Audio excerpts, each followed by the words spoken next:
বাড়ি ভাড়া দেওয়ার জন্য হাজী আব্দুল কাইয়ুম দেওয়ান ব্যবসায়ী, দানবীর এবং বিশিষ্ট শিল্পপতি এবং সফল উদ্যোক্তা।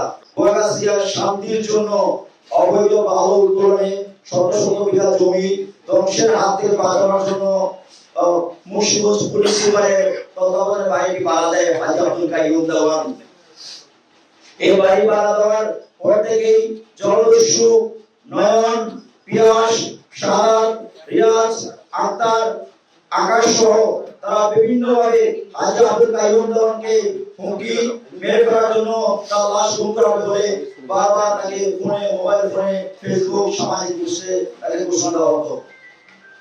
অতি পরিতাপের বিষয়ে গত 6 ফেব্রুয়ারি শুক্রবার একটি সামাজিক অনুষ্ঠানে শেষ করে হাজী আব্দুল কাইয়ুম দেওয়ান তার বাবার কবর জিয়ারতের উদ্দেশ্যে মসজিদে আসর নামাজ পড়ে বের হয়ে সন্ত্রাসী গোষ্ঠী পরিকল্পিতভাবে হাজী আব্দুল কাইয়ুম দেওয়ানকে ককটেল বোমা বিস্ফোরণ করে আতঙ্ক সৃষ্টি করে তার পায়ে গুলি, তাকে কুপিয়ে মারাত্মকভাবে জখম করে তার মৃত্যু নিশ্চিত করে চলে যায়।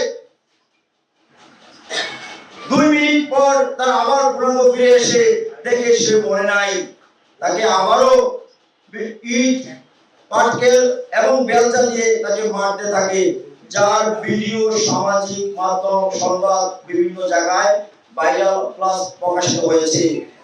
উক্ত ঘটনায় আজকে 14 দিন পার হয়ে গেল, আমরা প্রশাসনের কোনো প্রকার সঠিক পদক্ষেপ আমরা দেখতে পাইনি।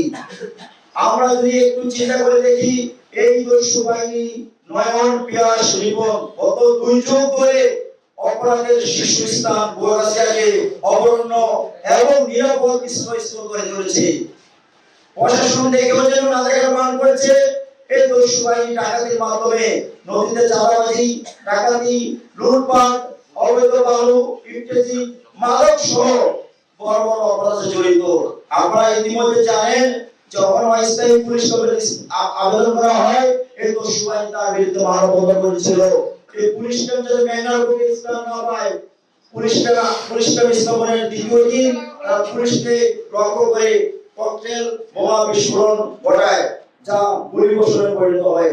উক্ত ঘটনায় স্বরাষ্ট্র উপদেষ্টা এই বগাছিয়া অস্থায়ী পুলিশ কমিটি ভবনে এসে বলেছিল যে এই নয়ন, পিয়াস দেশের বাইরে চলে গেছে, তারা ফিরে আসবে, তাদের স্থান হবে কেন্দ্রীয় কারাগারে।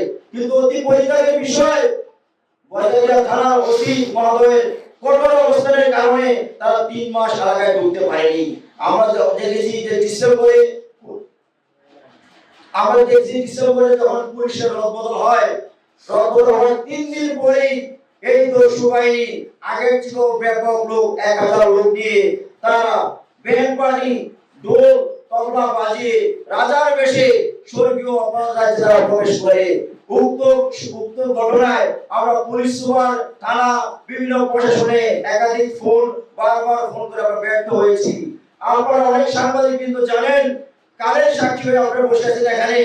এই দস্যু বাহিনীর অপরাধ বারবার আগের ছিল রূপ ধারণ করেছে।